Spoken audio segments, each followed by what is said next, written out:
አላችሁ እኔ አለው እግዚአብሔር ይመስገን ደህና ነኝ። ዛሬም በጠቃሚና በአዲስ ፕሮግራም በድጋሜ ተገናኝተናል።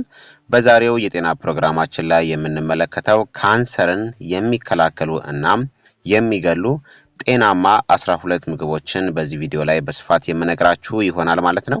ይህ የጤና ትምህርት ለበርካታ ሰዎች በጣም ጠቃሚና አስፈላጊ ስለሆነ ሁላችሁም በቅንነት ላይክና ሼር በማድረግ ሌሎችንም አስተምሩ አሳውቁላለሁኝ። ከዚህ ቪዲዮ ጋር በተያያዘ ደግሞ ሐሳብ አስተያየት ካላችሁ በኮሜንት ላይ አስፍሩልኝ። በቀጥታ ወደ ጤና ትምህርታችን የማልፍ ይሆናል። በተለያዩ ምግቦች የበለጸገ አመጋገብ በካንሰር የመያዝ እድልን ለመቀነስና የካንሰር እድገትን ለመቀነስም ይረዳል። ይህ አመጋገብ እንደ ስባማ አሳ፣ አትክልቶች፣ ቅመማ ቅመሞችና እንደ ቤሪ ያሉ ፍራፍሬዎችን ሊያካትት ይችላል። የምትበሉት ነገር እንደ የልብ ህመም፣ የስኳር በሽታ እናም ካንሰር ያሉ ስር ለሰደዱ በሽታዎች የመጋለጥ እድልን ጨምሮ በብዙ የጤናችሁ ገጽታዎች ላይ ከፍተኛ ተጽዕኖ ይኖረዋል። በተለይም አመጋገብ በካንሰር እድገት ላይ ከፍተኛ ተጽዕኖን ያሳድራል። ብዙ ምግቦች የካንሰር እድገትን ለመቀነስ የሚረዱ ጠቃሚ የሆኑ ውህዶችን ይዘዋል። ብዙ ጥናቶችም እንደሚያሳዩት አንዳንድ ምግቦችን በብዛት መውሰድ በሽታውን ለመቀነስም ይረዳል። ታዲያ ካንሰርን የሚከላከሉ እናም የሚገሉ መመገብ ያለባችሁን ጤናማ የሆኑ 12 ምግቦችን አሁን በዝርዝር እነግራችኋለሁኝ። አንደኛ የቤሪ ፍራፍሬዎች ናቸው። እንደ እንጆሪ፣ ብሉቤሪ እናም ጥቁር እንጆሪ ወይም ደግሞ ብላክ ቤሪ ያሉ የቤሪ ፍሬዎች በአንቲ ኦክሲዳንትስ የበለጸጉ በመሆናቸው የሴል ጉዳትን ለመከላከል እናም እብጠትን በመቀነስ ካንሰርን ይከላከላሉ። ሁለቱም የሴል መጎዳትናም እብጠት ለካንሰር እድገት ትልቅ አስተዋጽኦን ያደርጋሉ። እንደ እንጆሪ፣ ብሉቤሪ እናም ብላክ ቤሪ ያሉ የቤሪ ፍሬዎች ባላቸው የጸረ ባክቴሪያ ይዘት ካንሰርን ለመከላከልና ለመግደል ከፍተኛ ጠቀሜታ አላቸው። አንቲ ኦክሲዳንትስ ሴሎችን በፍሪ ራዲካልስ ከሚደርስ ጉዳት የሚከላከሉ ውህዶች ናቸው። ፍሪ ራዲካል ደግሞ ያልተረጋጉ ሞለኪውሎች ሲሆኑ ወደ ኦክሳይድ ውጥረትና እብጠት ሊያመሩ የሚችሉ ሲሆን ሁለቱም ለካንሰር እድገት ትልቅ አስተዋጽኦን ያደርጋሉ። የቤሪ ፍሬዎች እንደ ቫይታሚን ሲ፣ ፍላቮኖይድ እና ፖሊፊኖልስ ባሉ አንቲኦክሲዳንቶች ተጭነዋል። እነዚህ አንቲኦክሲዳንትስ በሰውነት ውስጥ ያሉ ፍሪ ራዲካሎችን ያጠፋሉ፣ የኦክሳይድ ውጥረትንና እብጠትንም ይቀንሳሉ። ይህም የካንሰር ሴሎችን እድገትን ይቀንሳል። ስር የሰደደ እብጠት ለካንሰር እድገት እንደሚያጋልጥ የታወቀ ነው። የቤሪ ፍሬዎች በሰውነት ውስጥ እብጠትን ለመቀነስ የሚያግዙ ጸረ ብግነት ውህዶችን ይዛሉ። በካንሰር ላይ የመከላከያ ውጤትን ያስገኛሉ። አንዳንድ ጥናቶች እንደሚያሳዩት የቤሪ ፍሬዎች አፖፕቶሲስን ወይም ደግሞ ፕሮግራም የተደረገ የሴል ሞትን በካንሰር ሴሎች ውስጥ ሊያስከትሉ ይችላሉ። ይህ ሂደት የተበላሹ ወይም ደግሞ ያልተለመዱ ህዋሶችን ከመባዛታቸውና እጢዎች ከመፈጠሩ በፊት ለማስወገድ ይረዳል። በቤሪ ውስጥ የሚገኙት አንዳንድ ውህዶች የካንሰር ህዋሳትን እድገትንና ስርጭትን እንደሚገቱም ተረጋግጧል። ለምሳሌ በቤሪ ውስጥ የሚገኘው ኤላጂክ አሲድ የተወሰኑ የካንሰር ህዋሳትን እድገት እንደሚገታም ተገልጿል።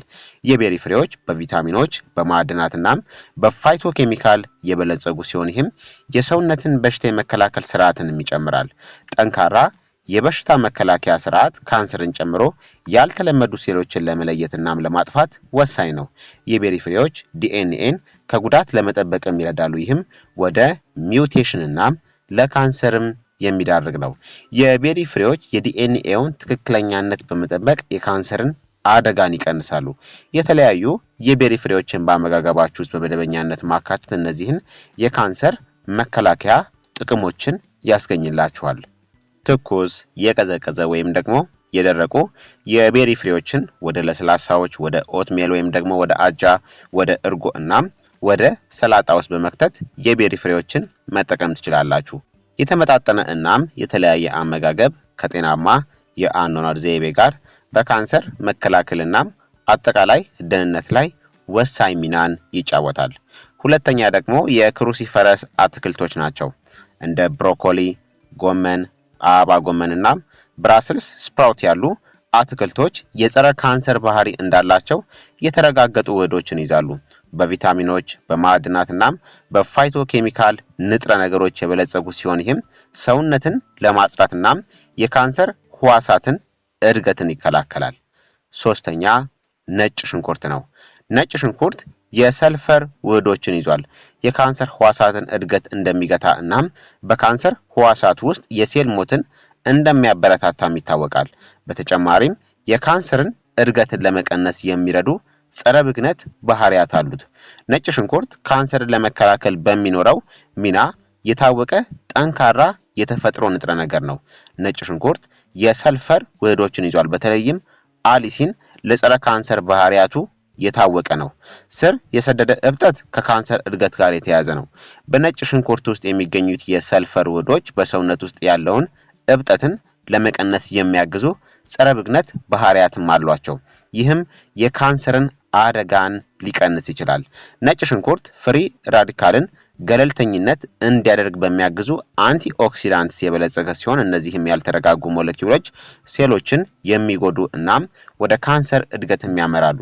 ነጭ ሽንኩርት ፍሪ ራዲካልን በመቆጠብ ሴሎችን ከኦክሳይድ ውጥረት ለመጠበቅም ይረዳል። በነጭ ሽንኩርት ውስጥ የሚገኘው አሊሲን ቁልፍ ውህድ በካንሰር ህዋሳት ውስጥ አፖፕቶሲስን ወይም ደግሞ በፕሮግራም የተደረገ የህዋስ ሞትን እንደሚያመጣም ታይቷል። ይህ ሂደት ያልተለመዱ ህዋሶች ከመባዛታቸውና እጢዎች ከመፈጠሩ በፊት ለማስወገድም ይረዳል።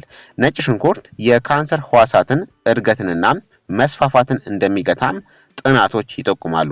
በነጭ ሽንኩርት ውስጥ የሚገኙት አሊሲን እናም ሌሎች የሰልፈር ውህዶች የካንሰር ሴሎች እድገታቸውን ለማስቀጠል በሚጠቀሙባቸው ዘዴዎች ውስጥ ጣልቃ ይገባሉ። ነጭ ሽንኩርት ለእጢዎች የተመጣጠነ ምግብን የሚያቀርቡ አዳዲስ የደም ስሮች እንዳይፈጠሩም ሊረዳ ይችላል። ይህ ሂደት ደግሞ አንጂዮጀነሲስ በመባል ይታወቃል። ነጭ ሽንኩርት አንጂዮጀነሲስን በመከልከል የእጢዎችን እድገት ሊገድብና የካንሰርን ስርጭት ሊከላከልም ይችላል። ነጭ ሽንኩርት የሰውነትን መርዝ ማጽዳት መንገዶችን የሚደግፉ ውህዶችን በውስጡም ይዟል።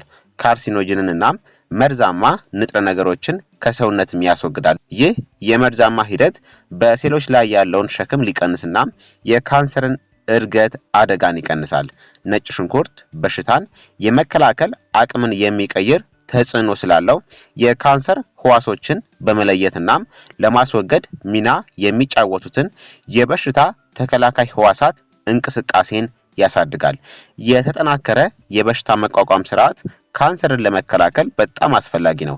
የነጭ ሽንኩርትን ጸረ ካንሰር ጥቅም ለመጠቀም በጥሬም ሆነ በትንሽ የበሰለ ትኩስ ነጭ ሽንኩርትን መጠቀም ይመከራል። ነጭ ሽንኩርትን በመደበኛነት ወደ አመጋገባችሁ ማካተት ከተመጣጠነ የአመጋገብ ስርዓት ጋር በመሆን ለአጠቃላይ ጤናችሁ አስተዋጽኦ ሊያደርግናም የካንሰርን አደጋን ሊቀንስ ይችላል። አራተኛ እርድ ነው። እርድ ኩርኩሚን የተባለ ውህድን በውስጡ የያዘ ሲሆን ይህ ንጥረ ነገር ጸረ ብግነት፣ አንቲኦክሲዳንትስ እና ጸረ ካንሰር ባህሪያትም አለው። ጥናቶችም እንደሚያሳዩት ኩርኩሚን የካንሰር ህዋሳትን እድገትን እንደሚገታ እና እጢዎችን እንዳይሰራጭም ይከላከላል። እርድ ኩርኩሚን የተባለ ውህድን በውስጡ የያዘ ሲሆን ጸረ ብግነትና የአንቲኦክሲዳንትስ ባህሪ እንዳለው የተረጋገጠ ሲሆን የካንሰር ህዋሶችን ለመከላከልና ለማጥፋትም ይረዳል። ጥናቶችም እንደሚያሳዩት ኩርኩሚን የጡት፣ የአንጀት፣ የሳምባ እናም የፕሮስቴት ካንሰርን ጨምሮ የተለያዩ የካንሰር ህዋሳትን እድገትን ሊገታ ይችላል። እርድን ለካንሰር መከላከል በአመጋገባችሁ ውስጥ ለማካተት እንደ ሾርባዎች፣ ጥብስናም ሌሎች የምግብ አዘገጃጀቶች ላይ መጨመርም ትችላላችሁ። እርድ አንዳንድ እምቅ የጤና ጠቀሜታዎች ሊኖሩት ቢችልም በራሱ ብቻ ግን ለካንሰር መድኃኒት እንዳልሆነ ልብ ማለት ያስፈልጋል። በህክምና ባለሙያዎች እንደሚመከር ጤናማ አመጋገብ፣ መደበኛ የአካል ብቃት እንቅስቃሴ ማድረግና ህክምናን የሚያካትት የካንሰር መከላከል አጠቃላይ የካንሰር መከላከያ መፍትሄ መሆን አለበት። አምስተኛ ደግሞ አረንጓዴ ሻይ ነው። አረንጓዴ ሻይ ካቴኪን በሚባሉ አንቲኦክሲዳንቶች የበለጸገ ሲሆን እነዚህም ጸረ ካንሰር ባህሪያት አላቸው። አረንጓዴ ሻይን አዘውትሮ መጠጣት የጡት፣ የፕሮስቴትና የአንጀት ካንሰርን ጨምሮ ለተለያዩ የካንሰር አይነቶች የመጋለጥ እድልንም ይቀንሳል። ስድስተኛ ደግሞ ቲማቲም ነው። ቲማቲም የፕሮስቴት ካንሰርን ጨምሮ ለአንዳንድ የካንሰር አይነቶች ተጋላጭነትን እንደሚቀንስ የተረጋገጠው የላይኮፔን ጥሩ የአንቲ ኦክሲዳንትስ ምንጭ ነው። ቲማቲሞችን ማብሰል የላይኮፔን ባዮ አቬላቢሊቲ እንዲጨምር ስለሚያደርግ ሰውነት በቀላሉ እንዲስብ ያደርገዋል። ሰባተኛ ደግሞ ለውዝ ነው። ለውዝ በጸረ ካንሰርነት ባህሪያቸው የተረጋገጡ አንቲ ኦክሲዳንቶች፣ ጤናማ ቅባቶችና በሌሎች ንጥረ ነገሮችም የበለጸጉ ናቸው። እንደ ለውዝ፣ ዋልነትስ፣ ተልባ ዘርና ቺያ ሲድ ያሉ የተለያዩ ለውዝና ለውዝ ዘሮችን መመገብ ካንሰርን ለመከላከልም ይረዳል። ስምንተኛ ደግሞ አሳ ነው። እንደ ሳልመን፣ ማካሬልና ሰርዲን ያሉ ስባማ አሳዎች በኦሜጋ 3 ፋቲ አሲድ የበለጸጉ ሲሆኑ ጸረ ብግነትና ጸረ ካንሰር ባህሪ እንዳላቸውም ተረጋግጧል። በአመጋገባችሁ ውስጥ አዘውትሮ አሳዎችን ማካተት እንደ የአንጀትና የጡት ካንሰር ያሉ አንዳንድ የካንሰር አይነቶችን አደጋን ለመቀነስ ይረዳል። አሳ ካንሰርን ለመከላከልና አጠቃላይ ጤናን ለመደገፍ ሚና የሚጫወት የተመጣጠነ ምግብ ነው። አንዳንድ የአሳ አይነቶች በተለይም እንደ ሳልመን፣ ማካሬልና ሰርዲን ያሉ ስባማ አሶች በኦሜጋ 3 ፋቲ አሲድ የበለጸጉ ናቸው። እነዚህም የጡት፣ የፕሮስቴትና የአንጀት ካንሰርን ጨምሮ ለተወሰኑ የካንሰር አይነቶች ተጋላጭነታችንን ይቀንሳሉ። ኦሜጋ 3 ፋቲ አሲድ ጸረ ብግነት ባህሪ ያለው፣ ይህም በሰውነት ውስጥ ያለውን እብጠትን ለመቀነስ ይረዳል። እብጠት ለካንሰር እድገት አስተዋጽኦ ያደርጋል። በተጨማሪም ኦሜጋ 3 ፋቲ አሲድ ከዲኤንኤ ጉዳት ለመከላከል፣ የካንሰር ህዋሳትን እድገት ለመክታትና የሰውነትን ካንሰርን የመከላከል አቅምን ከፍ ለማድረግ ይረዳል። ካንሰርን ለመከላከል አሳን በአመጋገባችሁ ውስጥ ለማካተት ቢያንስ በሳምንት 2 ጊዜ ስባማ አሳዎችን በምግባችሁ ውስጥ ለማካተት አስቡ። አሳን ስትመርጡ በሜርኩሪ እናም በሌሎች በካይ ንጥረ ነገሮች ዝቅተኛ የሆኑትን አሳዎችን መምረጥ አስፈላጊ ነው። አሳ ለካንሰር መከላከያ አመጋገብ ጤናማ ተጨማሪ ሊሆን ቢችልም የተለያዩ ፍራፍሬዎችን፣ አትክልቶችን፣ ጥራጥሬዎችንና ወፍራም ፕሮቲኖችን ያካተተ ሚዛናዊ አመጋገብን መጠበቅ አስፈላጊ ነው። ተጨማሪም ለአንዳንድ የካንሰር አይነቶች የመጋለጥ እድላችንን ከፍተኛ በመሆኑ ቀይናም የተቀነባበሩ ስጋዎችን መገደብ ይመከራል። ዘጠነኛ ደግሞ ቦለቄ እናም ጥራጥሬዎች ናቸው።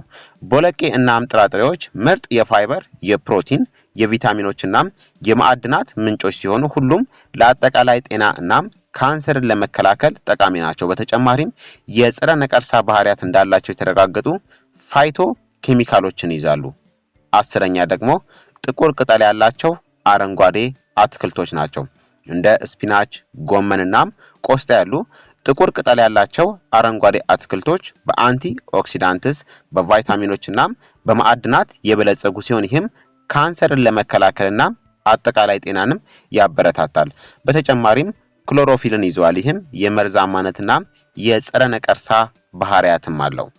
11ኛ ደግሞ ቀረፋ ነው። ቀረፋ በደም ውስጥ ያለውን የስኳር መጠን የመቀነስና እብጠትን የማቅለል ችሎታን ጨምሮ በጤና ጥቅሞች የታወቀ ነው። በተጨማሪም ቀረፋ የካንሰር ህዋሳትን ስርጭት ለመክታት እንደሚረዳ አንዳንድ ጥናቶችን አረጋግጠዋል። የቀረፋ አስፈላጊ ዘይት የጭንቅላትና የአንገት ካንሰር ሴሎችን እድገት እንደሚገታ እናም የእጢ መጠንን በእጅጉም ይቀንሳል። በየቀኑ ከግማሽ እስከ 1 ሻይ ማንኪያ ወይም ከ2 እስከ 4 ግራም ቀረፋን በአመጋገባችሁ ውስጥ መጨመር ለካንሰር መከላከል ጠቃሚ ሊሆን ይችላልና እንደ የደም ስኳር መጠንን መቀነስና እብጠትን መቀነስ የመሳሰሉ ሌሎች ጥቅሞችም ሊኖሩትም ይችላል። 12ኛ ደግሞ የወይራ ዘይት ነው። የወይራ ዘይት በጤና ጥቅሞቹ የተሞላ ነው። ብዙ ጥናቶችም እንደሚያሳዩት ከፍተኛ መጠን ያለው የወይራ ዘይት ካንሰርን ለመከላከል ይረዳል። እንደ አውሮፓውያን አቆጣጠር በ2011 የተደረገ ጥናትም እንዳመለከተው ብዙ የወይራ ዘይት የሚበሉ ሰዎች በትንሹ ከሚበሉት ይልቅ ለጡት ካንሰርና ለምግብ መፍጫ ስርዓት ካንሰር የመያዝ እድላቸው አነስተኛ ነው። በ2000 የታተመ ሌላ ጥናት በዓለም አቀፍ ደረጃ በ28 ሀገራት ያለውን የካንሰር መጠንን በመመርመር ከፍተኛ መጠን ያለው የወይራ ዘይትን በሚወስዱ አካባቢዎች የኮሎሬክታል ካንሰር መጠን ዝቅተኛ መሆኑን አረጋግጧል። በአመጋገባችሁ ውስጥ ያሉ ሌሎች ዘይቶችን በወይራ ዘይት መተካት ከጤና ጥቅሞቹ ለመጠቀም ቀላል መንገድ ነው። በሰላጣዎችና በአትክልቶች ላይ ማፍሰስ ወይም ለስጋ፣ ለአሳ ወይም በዶሮ ውስጥ መጠቀም ትችላላችሁ። ታዲያ የወይራ ዘይት በሰዎች ላይ በካንሰር ላይ የሚያስከትለውን ቀጥተኛ ተጽዕኖ ለመመርመር ተጨማሪ ጥናቶችም ያስፈልጋሉ። 13ኛ ደግሞ ተልባ ነው። ተልባ በፋይበር የበለጸገ ለልብ ጤናማ በሆኑ ቅባቶችና ለአመጋገባችሁ ተጨማሪ ጠቃሚ ንጥረ ነገር ሊሆን ይችላል። አንዳንድ ጥናቶችም እንደሚያሳዩት የካንሰርን እድገትን ለመቀነስና የካንሰር ህዋሳትን ለማጥፋትም ሊረዳ ይችላል። በ2008 ላይ በተደረገ ጥናት ተልባዘል የፕሮስቴት ካንሰር ባለባቸው ወንዶች ላይ የካንሰር ህዋሳትን እድገትንና ስርጭትን ቀንሷል። ተልባ ከፍተኛ ፋይበር አለው። ይህም ከኮሎሬክታል ካንሰር ለመከላከልም ይረዳል። በየቀኑ አንድ የሾርባ ማንኪያ ወይም ደግሞ 10 ግራም የተፈጨ የተልባ እህልን ወደ አመጋገባችሁ ማከል ይመከራል ማለት ነው። ስለዚህ ክብራትና ክብራን ተመልካቾቼ እነዚህ በርካታ 13 ምግቦች ካንሰርን አስቀድሞ ለመከላከል የሚረዱ ጤናማ ምግቦች ናቸው ማለት ነው። ይህ የጤና ትምህርት ለበርካታ ሰዎች በጣም ጠቃሚና አስፈላጊ ስለሆነ ሁላችሁም በቅንነት ላይክ እና ሼር በማድረግ ሌሎችንም አስተምሩ አሳውቁላለሁኝ። ከዚህ ቪዲዮ ጋር በተያያዘ ጥያቄ ካላችሁም ሐሳብ አስተያየት ካላችሁም በኮሜንት ላይ አስፍሩልኝ። በቀጣይ የጤና ትምህርት እስከምንገናኝ እኔንም እናንተንም ቸር ያቆየን። መልካም ጊዜ፣ መልካም ቆይታ። ቻው ቻው።